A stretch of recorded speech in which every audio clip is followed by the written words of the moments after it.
VaderVengeance. Moose is sleeping.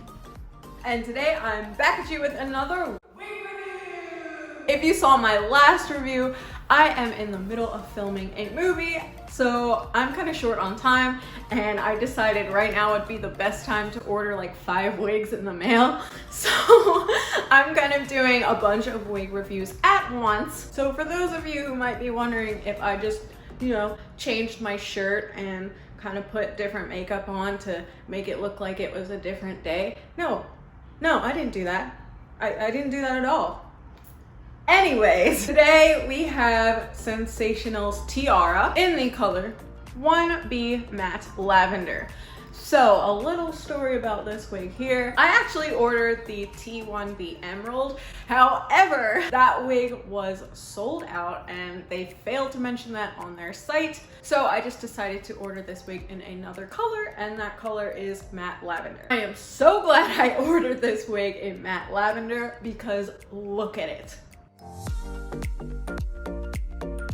Now, I noticed that on the camera, it's coming off a little more gray than it does in real life. If you saw earlier the wig in natural light, that's kind of more the color it shows in real life. But right now it's just coming off a little more gray than it actually is. Also, if you saw my other video that I totally did not film 5 minutes ago, what are you talking about? You will know that I just started a new segment called New Subby Shout Out, where I shout out new subscribers.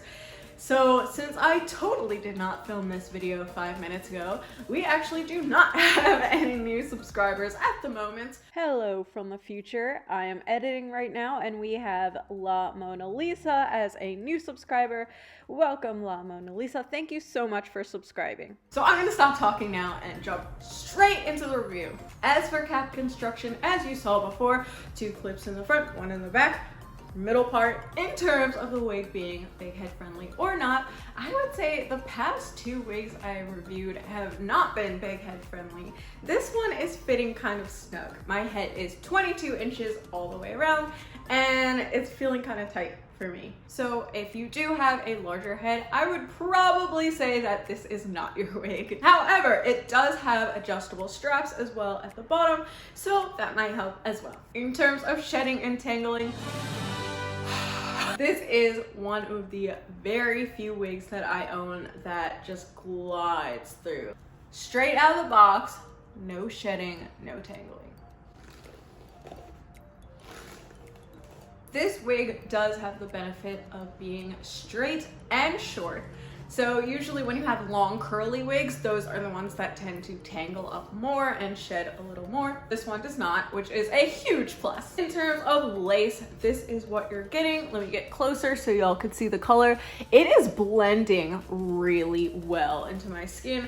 I would, if I were wearing this out right now, put a little powder around the part, but that's such an easy fix, you guys. This lace is pretty good already. In terms of the density, this is kind of a thinner wig. However, it's not going to be as thin as those $5 wigs you may see on Wish or Amazon. This does have a realistic thickness. It's thin enough so you can wear it in the summertime or springtime.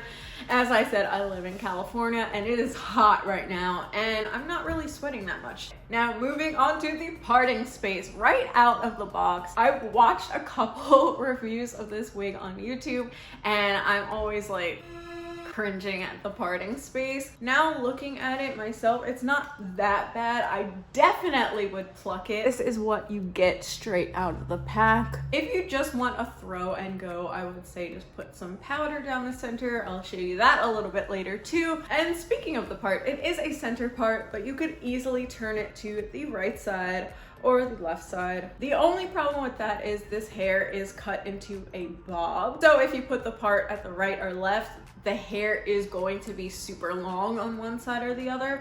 I am going to wear this as a center part, so I'm not going to do any cutting. But if you know that you prefer either right or left side part, you can easily cut the wig so if you wear it like this, it won't look lopsided. The hairline itself is not pre-plucked at all, which is something else that I'm going to do coming up before final looks. For softness, I would say that this wig doesn't really feel natural. I'm probably spoiled because I have my Najula hair human hair wig, which is the first human hair wig I ever owned, and that thing is softer than a baby's bottom, y'all. So now every time I film my synthetic wigs, I'm like, ugh. But I would say since this texture is sort of silky, it's softer than some of the other synthetic units that I do have. You can tell though that this hair was processed color-wise, so it does feel a little bit, what's the word? Crispy? Is that the right word? If you know, you know. So jumping into a full 360, this is Tiara from the front, from the left side. Oh my gosh, did you see that, guys? Look. Oh my god. Anyway, to the other side and to the back. Oh my god, look at my cat, you guys. Look at my cat. Look at him, you cute. Okay. All right, that's enough. That's about it, you guys.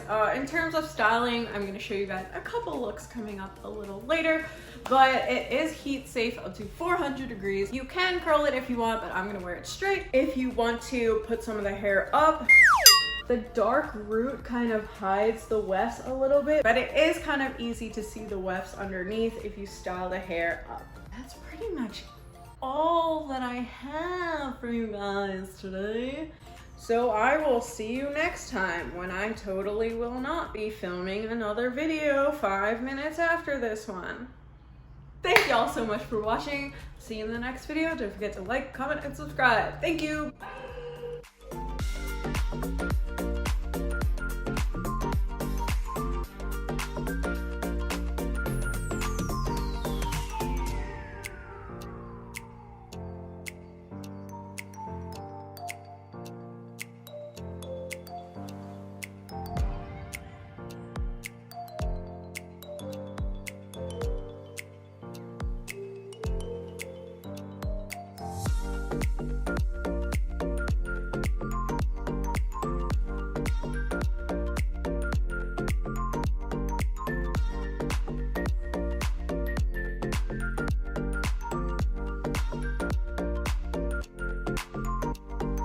So just look at the difference between the side without powder on the lace and with powder on the lace. The powder really blends it out really well.